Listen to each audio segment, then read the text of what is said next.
So we're going to make some drip coffee at Yorkshire Media. What you'll need, swan neck kettle, about half full, not with boiling hot water, just hot water, ideally about 80 degrees.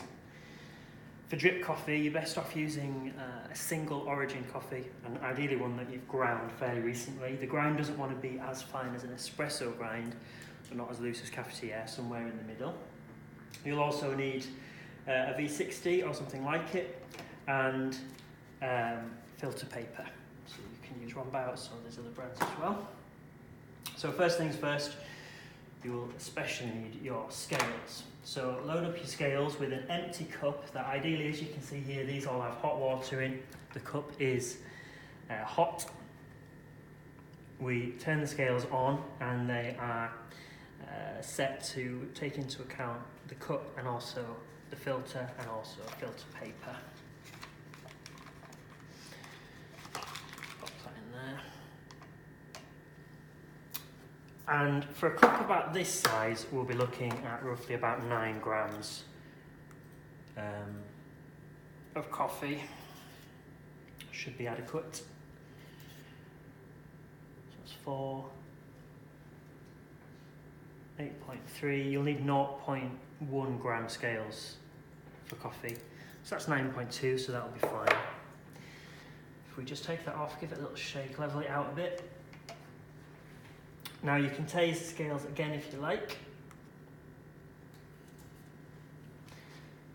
And with your swan neck kettle, you just want to gently drip water on to double the weight of the coffee that you've just put in.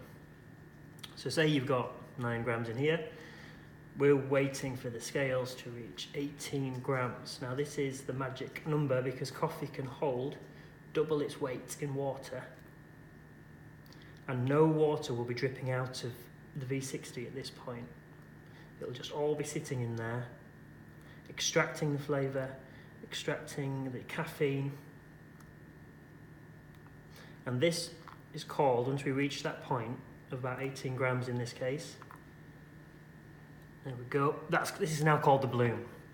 And we've got to leave it for roughly 45 seconds to a minute, and that's just going to brew all that coffee and make the most of the coffee that we have invested into this cup.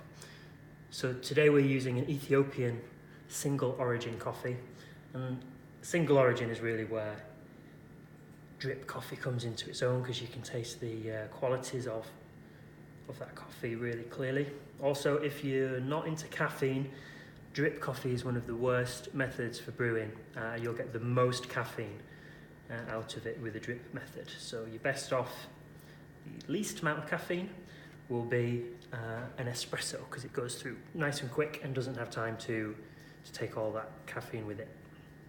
So now we've done that, what we want to do really, if you have all the time in the world, is drip water in as quickly as it's coming out.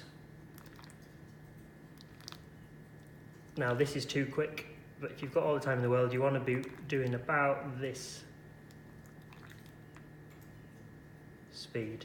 And that's why I use a swan neck kettle, just so you can get this kind of control over the amount of water going in.